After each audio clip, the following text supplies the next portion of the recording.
objection, Chair recognizes the gentleman from California. Thank you, Mr. Speaker. I yield myself in response. There we go again, looking at the numbers rather than the merit.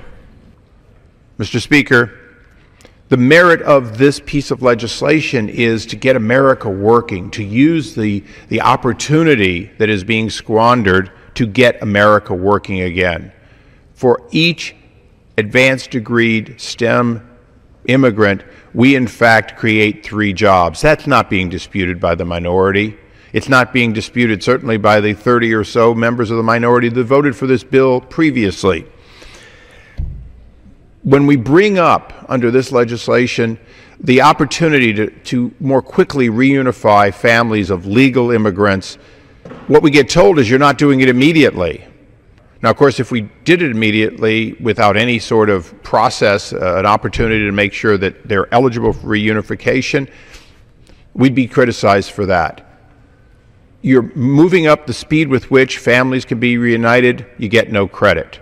You're giving an opportunity for hundreds of thousands of American jobs, of existing Americans, to be created by recruiting people that can help create jobs. You're being criticized. If one country wins and another one loses a few thousand slots, you're being criticized. Mr. Speaker, I just have to remind my colleagues on the other side of the aisle, 1 million or so people come to this country every year. This is a small part of it, and this is a part of it that history is quite clear on. Senator Kennedy and a few others created this particular item for their own purposes, because they looked at the outcome of Irish, basically, to a certain extent, getting to come here under this visa. And now everyone's wanted to use the diversity visa lottery for years, and I've seen it gamed all over the world, in Lebanon, in Bangladesh, and in other places. There's no question it has a lot of fraud, but that's not really the discussion today. The real discussion is American jobs, the diversity of employment, and as the gentlelady from California, my colleague on the committee, knows, this also is a piece of legislation that will encourage men and women from around the world, brilliant men and women, to choose American universities to get their degrees from, to choose America to be the place in which they invest not just their God-given talents, but their American-acquired talents in. And yes, it will encourage people from countries like Africa and other places who are smart to come here to get their advanced degrees in greater numbers. What part of a good idea can't we accept? Lastly, Mr. Speaker, I just can't stop finding it hard to understand. We roll over these slots specifically because we understand in the first year bureaucracy in our government often makes things not happen, but we preserve for 4 years these slots. And the gentlelady from California is quite right about one thing. We certainly should look together at additional areas of skills and degrees that, if they came to America, would add to America and put them at the front of the line. And I'm going to say, I guess, lastly, to the immigrant population, to the people who are new Americans, you came here with a belief in America, and you came here wanting to add to America. And we want the next people that come behind you to add to what you're adding, not to undermine a job that you currently have, but in fact to help create more jobs. I believe in the immigrant history of America and the immigrant future of America, or I wouldn't be supporting this and other bills. In just a few weeks, I hope that in the new Congress we'll be taking up additional comprehensive legislation. But if you can't take yes for an answer on a significant portion, then I suspect we will have a very difficult time taking yes for an answer on the harder decisions to come on immigration reform. I reserve the balance of my time. Gentleman reserves. Gentleman from Michigan is recognized. Mr. Speaker, we're prepared to close on this side if the gentleman on the other side is ready. Mr. Speaker, so are we. I reserve the right to close. I am pleased to yield to Mr. Gutierrez of Illinois our remaining time. Thank you so much. Gentleman is recognized for 10 minutes.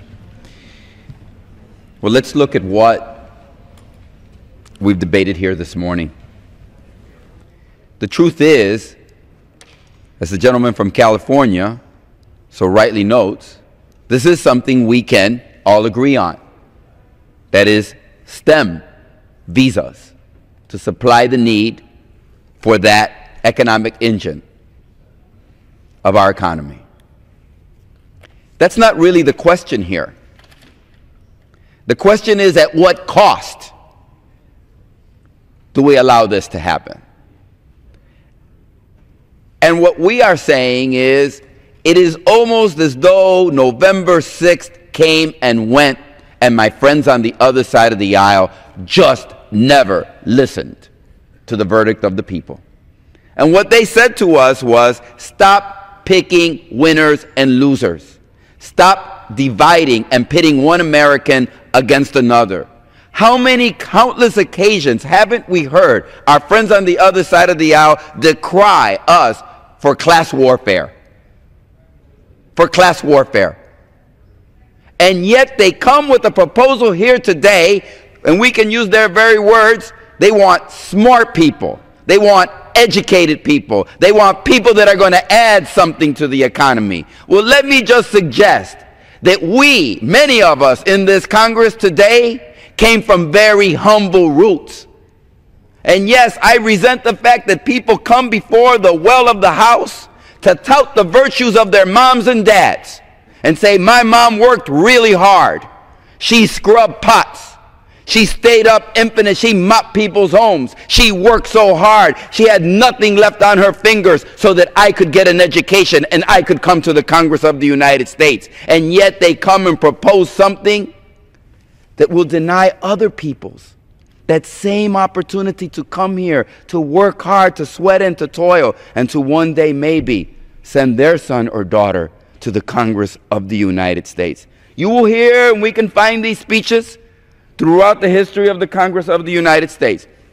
The difference today is that this side of the aisle wants to be honest and consistent with that story, that virtuous story of immigrants who have come here to sweat and to toil from all kinds. We don't want to go back to the day Irish need not apply.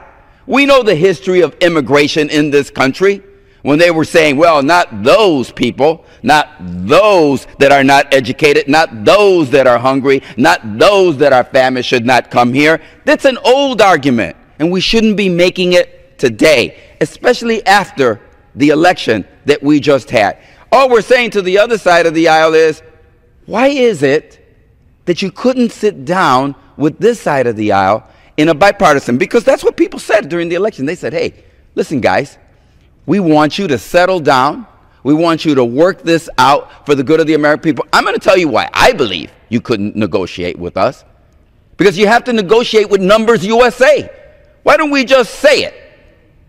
They're the party that's not here in the well of the House, but they're here in spirit and in the legislative policy that we are being reiterated here today. You can't negotiate with us because you have to negotiate with the most extreme element of American society on immigration, and not with those that want to bring about comprehensive immigration reform and reform in our immigration system. And what is Numbers USA?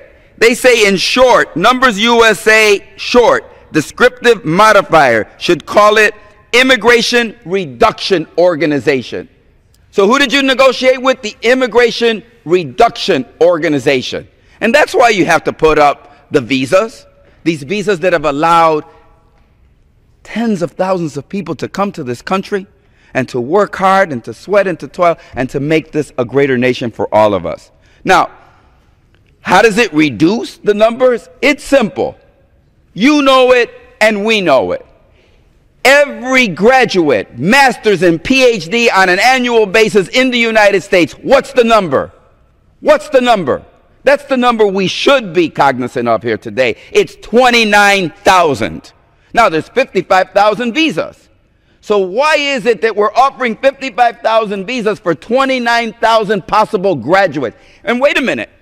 That's it. Every graduate doesn't go back to their country. And we know many of them return to their countries to build those nations, and we want that to continue. We want them to come to the United States of America and go back to their country and foster democracy and goodwill. So many of them do that. But not all the 29,000 stay here. So what happens? You eliminate 50,000 visas. You say, we're going to give you 55. You know you only can use 29. It's a net loss. The people on the other side of the aisle keep telling us, why don't they come through the legal way? Why don't they come through the legal way? Why do they always have to go under, around? And they should come here legally, because we're for legal immigration. Not today you're not for legal immigration, because in the end you reduce the ability of people to come legally to the United States of America. And that is the diversity program, a program that allows. And lastly, let me just be very, very clear. When we look at this, and we talk about the continent of Africa, we think it's important that every continent of the world be able to come here and contribute to the great nation that is, because that is the diversity and the greatest tradition of America. Ellis Island, bring me everyone from everywhere to sweat and to toil and to make America a greater nation. But think about it a moment. If half of the 55,000, just do the math, if half of the 55,000 diversity visas come from the continent of Africa, and there are only 29,000 total STEM, come on, just do the numbers, and you can see why it is that on our side of the aisle, let's sit down, let's have a hearing, let's bring in the experts, let's have a discussion and a debate, let's work together, let's sit back. But you know what? If we're going to move America forward, then we have to stop negotiating with those that want to keep us in the past. And that's Numbers USA. Numbers USA, who said to you, oh, self-deportation should be the rule of law in America. SB 1070 is great and should be institutionalized in every state of the union. Look, we rejected that this last election. This last election, there was a referendum. And there were those of us on one side that said to the American people, we want an immigration system that is fairer and sets aside the political bickering to the one side and allows us to fix our immigration system. And another that said, we want to stand in the past.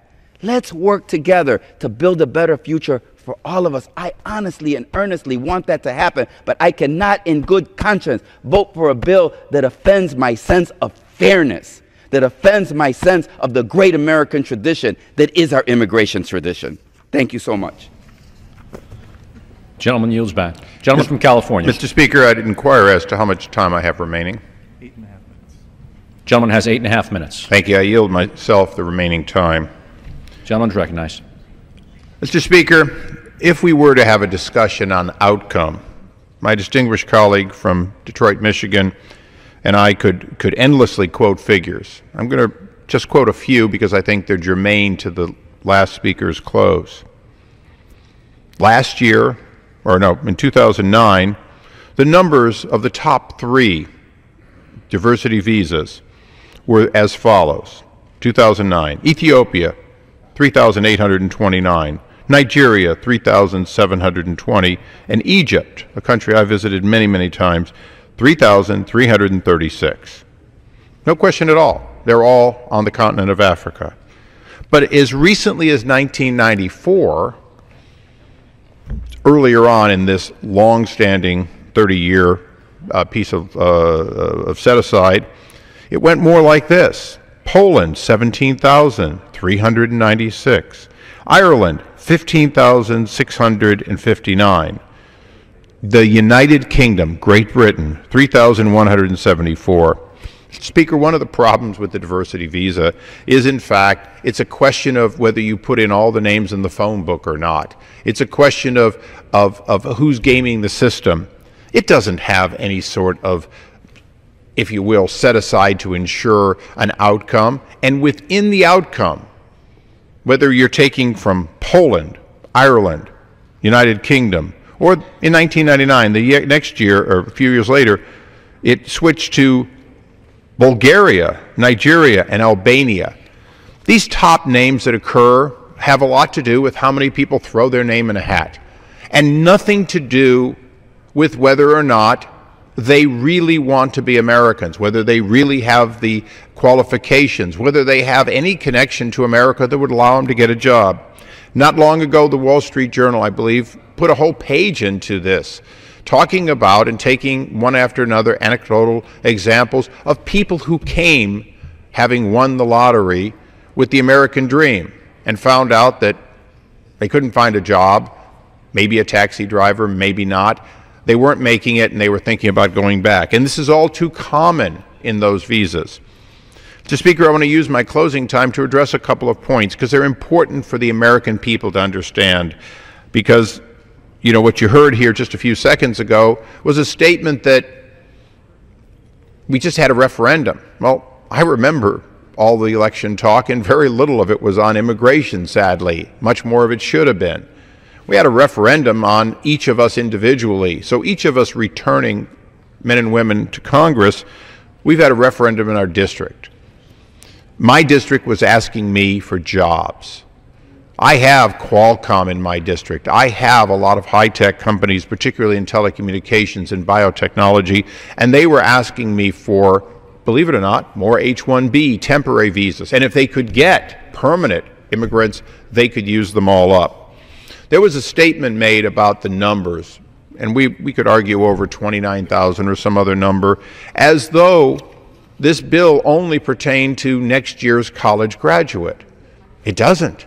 There is a backlog of tens and hundreds of thousands of people in the STEM field who have already received degrees who would love to come here. They graduated a year ago, 2 years ago. They're here on an H-1B. They're not here, but they would come back here.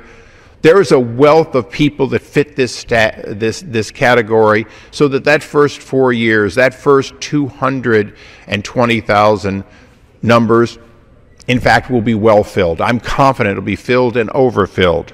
I'm confident that Ms. Lofgren desired to deal with some of the other areas in which we have critical shortages of skilled people, computer science as being certainly a possibility, that those will be clamored once it's passed to be added.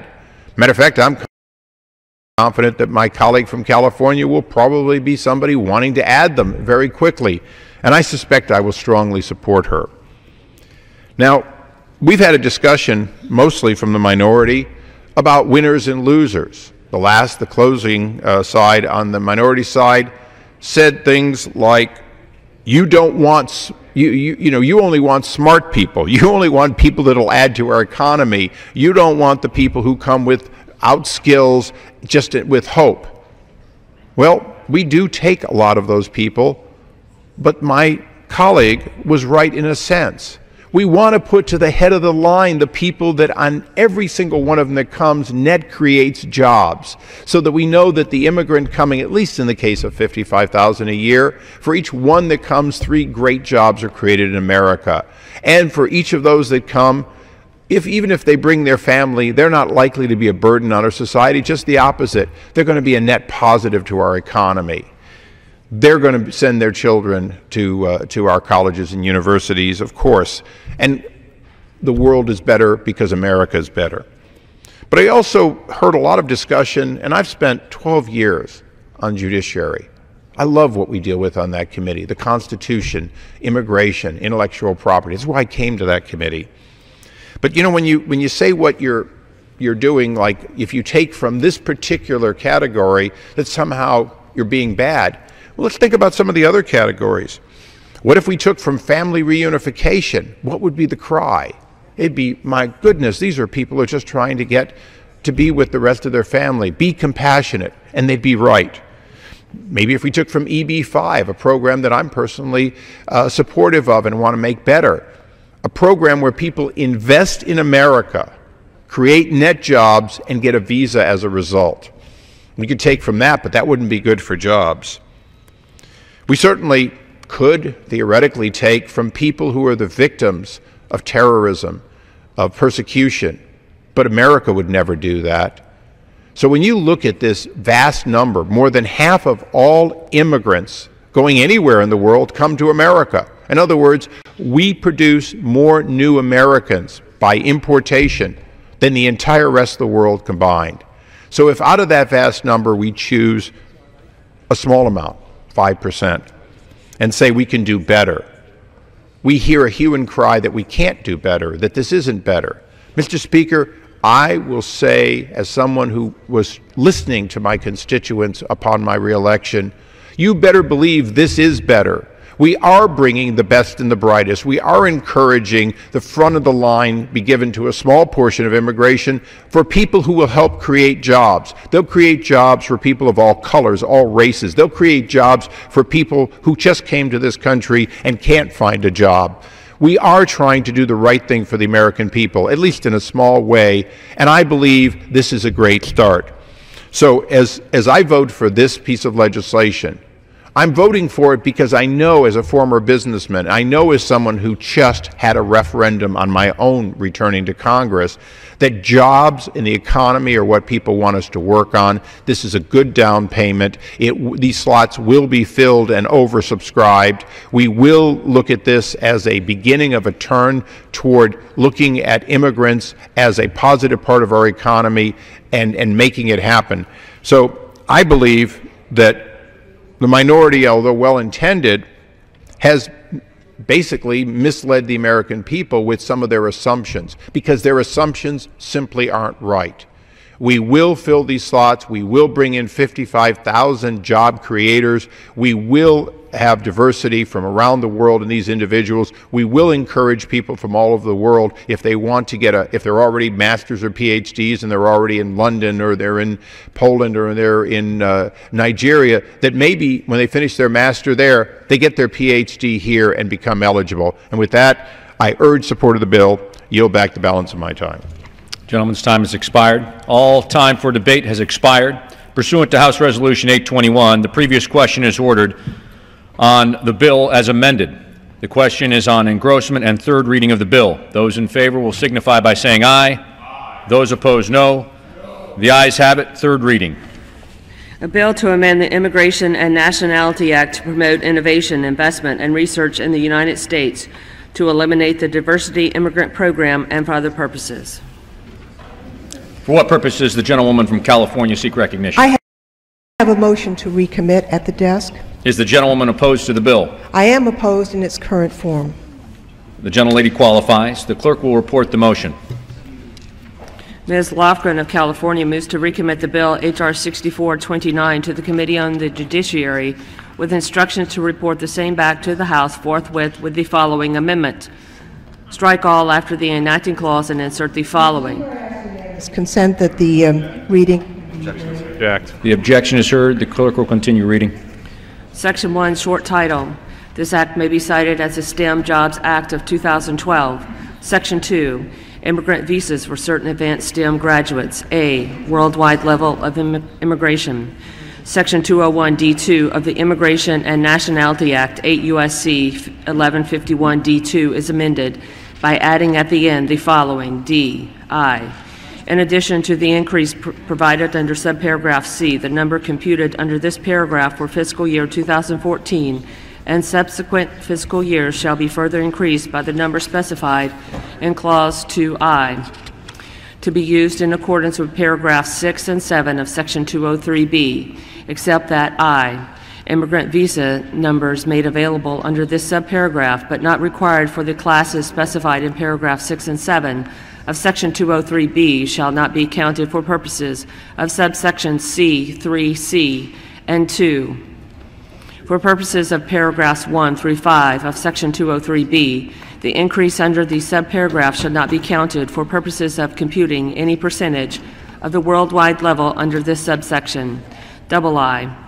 The number specified in this clause is 55,000. Triple I. Immigrant visa numbers made available under this subparagraph for fiscal year 2014, but not used for the classes specified in paragraph 6 and 7 of Section 203B in such year, may be made available in subsequent years as if they were included in the number specified in Clause II, only to the extent of the cumulative number of petitions under Section 204A1F and applications for a labor certification under. We ask unanimous consent to dispense with the reading. Is there objection? Without objection, so ordered. Pursuant to the rule, the gentlewoman from California is recognized for 5 minutes in support of the motion. Mr. Speaker, over the last few days in the Rules Committee during debate on the rule, today's debate, we've had a common refrain from our friends on the other side of the aisle over and over. They say there's agreement on STEM visas and we shouldn't let politics get in the way. For the good of America and our economy, they say, we should come together on this bipartisan issue and do what's right. I agree.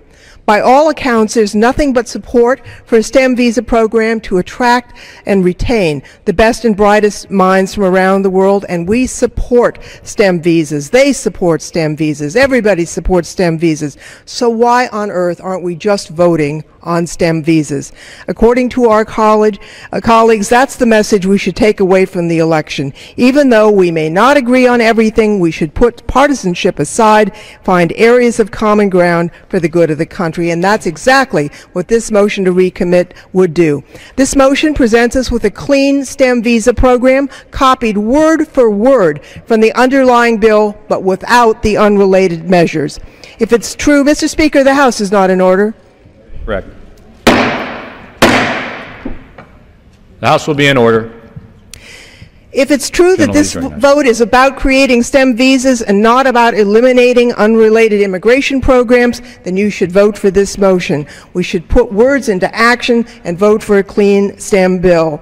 As we all know, this motion will only amend the bill. It will not kill the bill or send it back to committee. The bill will immediately proceed to final passage as amended. Let's be clear. A vote against this motion is a vote against STEM visas. It says that you care more about eliminating the unrelated diversity visa program than you care about getting a STEM visa program. Eliminating the diversity visa program has absolutely nothing to do with STEM visas. It's an unfortunate attack on immigrants and minorities, and it has no place in the STEM bill. It's also remarkably tone deaf considering the recent elections. Just 3 weeks ago, minority and immigrant communities sent a powerful message to our friends on the other side of the aisle. Our friends say they heard that message. They acknowledge the need to reach out to those communities and take a different tack with respect to immigration. Well, actions speak louder than words. If you really want to reach out to minorities, perhaps you shouldn't start with a bill that eliminates the diversity visas. And if you want to reach out to immigrants, perhaps you should start with a bill that pits immigrant communities against each other. The choice between STEM immigrants and diversity immigrants is one we're being forced to make. We do not need to make it. When we discuss offsets in the budget context, it's about money and deficits and debt. But here we're talking about people. Is that who we are as a country? I, for one, do not believe we should offset families, spouses, or children. If you care about immigrants, you know they help grow our economy and renew our spirit. They are not pawns in a zero-sum game. The motion to recommit also includes critical protections for U.S. workers absent from the underlying bill. We all acknowledge that a STEM visa program is important. It can grow our economy, but surely it should not come at the expense of the salaries of American workers. We should not have a race to the bottom on wages. You know, a lot of the discussion today about the zero-sum theory on which this bill has been presented seems to imply that unless you have a graduate degree, you're not really going to contribute to this country. That's simply false. When you think about some of the great innovators, Sergey Brin, born in Russia, co-founder of Google in my county that employs thousands and thousands of Americans. He didn't come here because of his degree. He came with his parents. Jerry Yang, founder of Yahoo, grew up in East San Jose. He didn't come because he got admitted to Stanford. He came with his family. Andy Grove, a legend at Intel. He didn't come because of his degree. He came as a refugee. I'm reminded of my grandfather and what he brought to this country. At age 16, he got on a boat. He never saw his parents again. He never got a degree. He came to America because he wanted to be free. He worked hard all his life. I was the first, when I went to Stanford University, I was the first in my family to go to college. But I'm here today in Congress because my grandfather, without an education but with a lot of heart, with enough get up and go to get up and go, came to become an American. I am sure that if you examined the history of so many members of Congress, you would find in their family trees people who had enough get up and go to come to the United States. We are now proud members of Congress in that tradition of America. I urge you to support the motion to recommit. Don't turn our back on immigration. And I yield back. Gentlelady's time has expired. For what purpose does the gentleman from Idaho seek recognition? Mr. Speaker, I rise in opposition to the motion. Gentleman's recognized for 5 minutes. Mr. Speaker,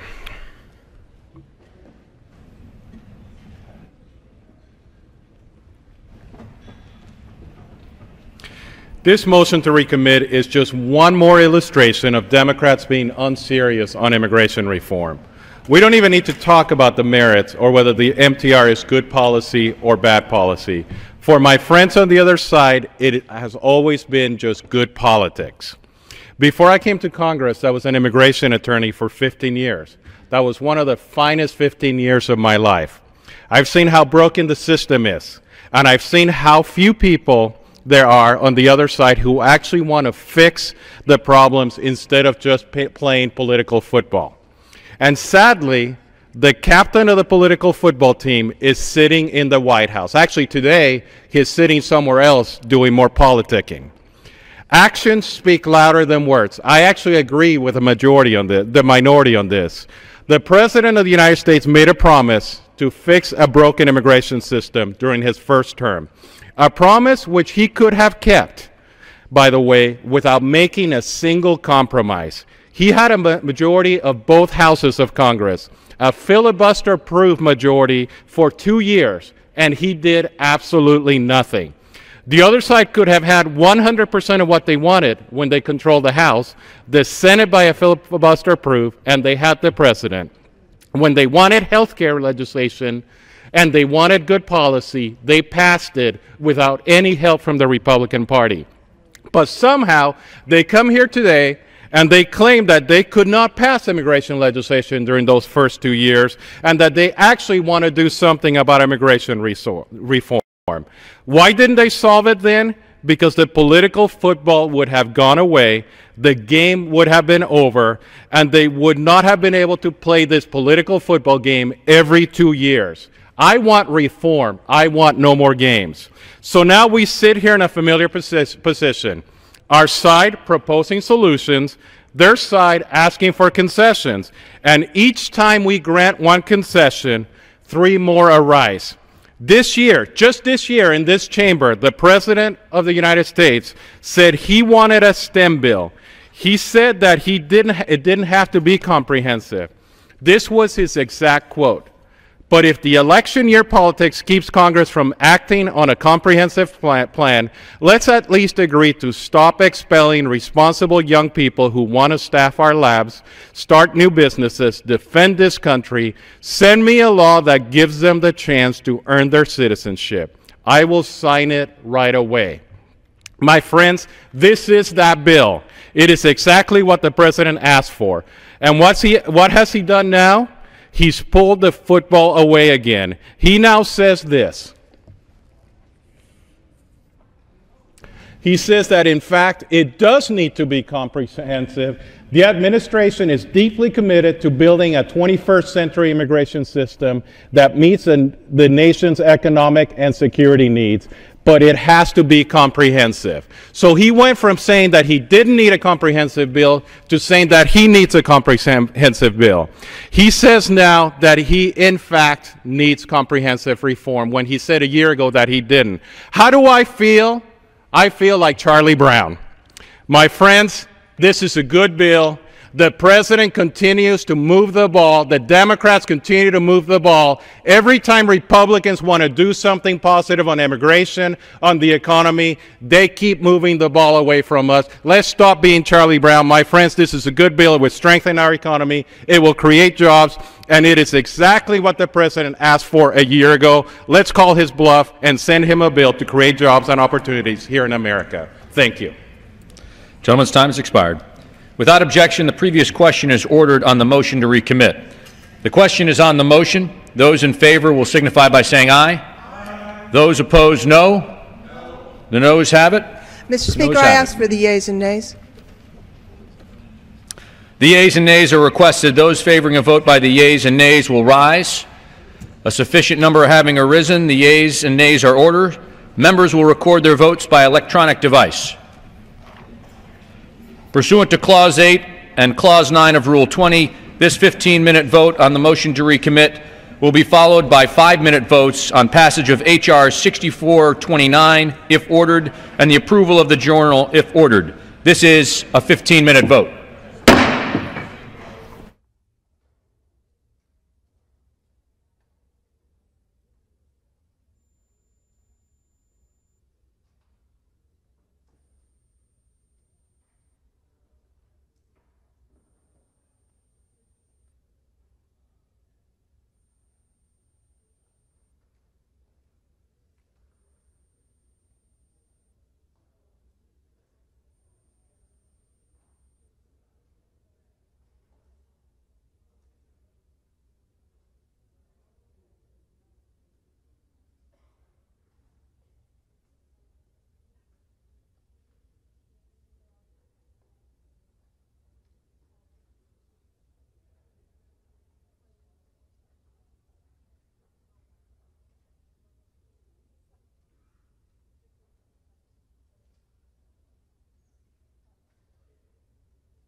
On this vote, the yeas are 157, the nays are 231. The motion is not adopted.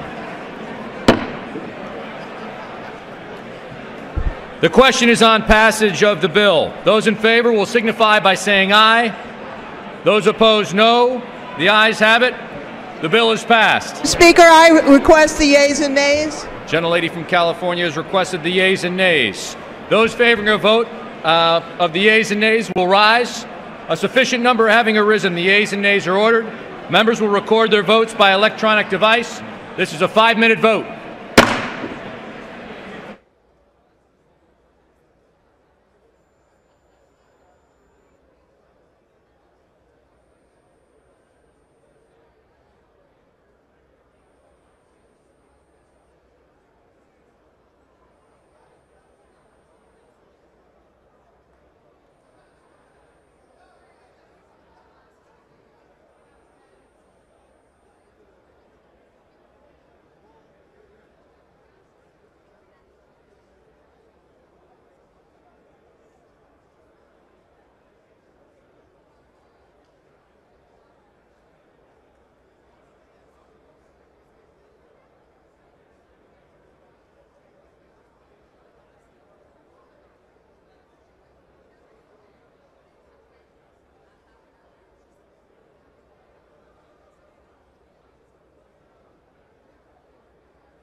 Does any member wish to change their vote?